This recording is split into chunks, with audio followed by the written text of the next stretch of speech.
ایک عالم دین تھے آیت اللہ نخوتکی، ہمارے ایک بہت کم نظیر عرفا میں سے گزرے ہیں، ان کے شاگرد 8 سال تقریباً ان کے شاگرد رہے۔ آیت اللہ بروجردی کے ہاں جب مجلس ہوتی تھی تو وہ پڑھنے آتے تھے مجلس، تو بہت ان کا جو خطاب تھا وہ سنا جاتا تھا، تو بچے بوڑھے جوان مرد عورت سب بڑے شوق سے سنتے تھے ان کا خطاب۔ اب آیت اللہ بروجردی تو خود مرجع تقلید تھے، وہ عالم تھے، لیکن وہ بھی ان کا خطاب بڑے شوق سے سنتے تھے۔ تو ایک مرتبہ جب مجلس ختم ہوئی تو وہ آیت اللہ بروجردی انہیں ایک طرف لے گئے اور کہا کہ میں ایک راز آپ سے جاننا چاہتا ہوں، کیا وجہ ہے آپ کے ممبر جانے میں اور کیا اس میں تاثیر ہے کہ مجھ جیسا مرجع تقلید جو علی الاطلاق مرجع تقلید تھے، اس وقت ان کے زمانے میں کوئی اور ان کے پیرل مرجع تقلید نہیں تھا، سے لے کر ایک عام انسان تک سب آپ کا خطاب بڑے شوق سے سنتے ہیں اور استفادہ کرتے ہیں، کیا وجہ ہے؟ تو انہوں نے کہا کہ لطف خدا ہے، اللہ سبحانہ وتعالیٰ کی عنایت ہے۔ کہا کہ یہ میں جانتا ہوں لطف خدا ہے، لیکن لطف خدا کیوں ہے یہ جاننا چاہتا ہوں۔ انہوں نے کہا مرجع تقلید ہے، آپ اصرار کر رہے ہیں، تو میں اس لیے آپ سے اب اس بات کو بتا رہا ہوں کہ میں سامرہ گیا ہوا تھا زیارت پر۔ جب سامرہ میں گیا تو آج سے تقریباً یہ 60 سال پہلے کی بات ہے۔ آج بھی ایسے ہی ہوتا ہے کہ سامرہ کے حرم کے دروازے بند ہو جاتے ہیں شام کے وقت، زمانے میں بھی ایسے ہی تھا۔ کہہ رہے کہ میں حرم میں تھا، اب حرم بند ہونے کا وقت آ گیا، تو میں نے حرم کے خدام سے بہت زیادہ ریکویسٹ کی کہ حرم تو بند کر کے چلے جائیں گے آپ، مجھے اگر اجازت دیں بس میں اندر بیٹھا رہوں رات بھر۔ تو انہوں نے بہرحال اجازت دے دی مجھے۔ اب سب باہر جا چکے تھے، میں فقط حرم میں تنہا، اور میں مہمان امام علی نقی علیہ السلام اور امام حسن عسکری علیہ السلام، ان کی بالکل زری کے سامنے۔ اللہم صلی علی محمد و علی محمد۔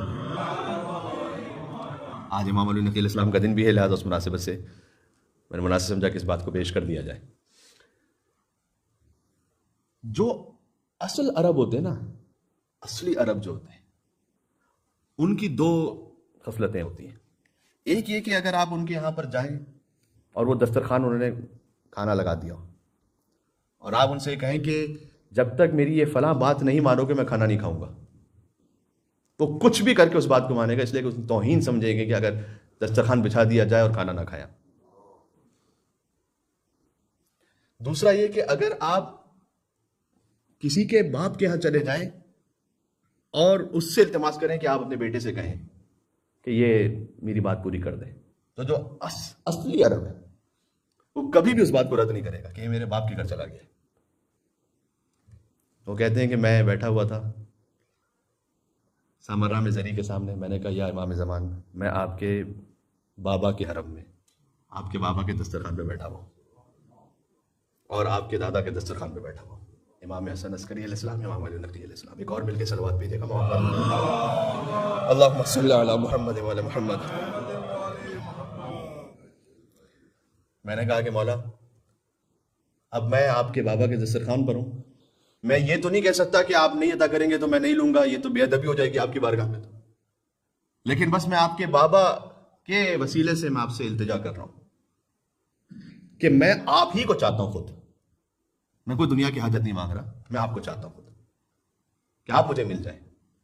کہتے ہیں رات بھر میں نے اس طرح سے گزاری، جب فجر کا وقت ہوا تو باب قبلہ سے ایک نور طلوع ہوا اور میں بہت زیادہ تھا اس نور کو دیکھ کر، اور مجھے یہ یقین ہو گیا گویا کہ یہ خود حضرت حجت ہے جو تشریف لائے، کیونکہ میں نے ان کے بابا کا وسیلہ انہی کے حرم میں انہی کے ذریعے کے سامنے بیٹھ کر رات بھر عبادت کے بعد دیا تھا۔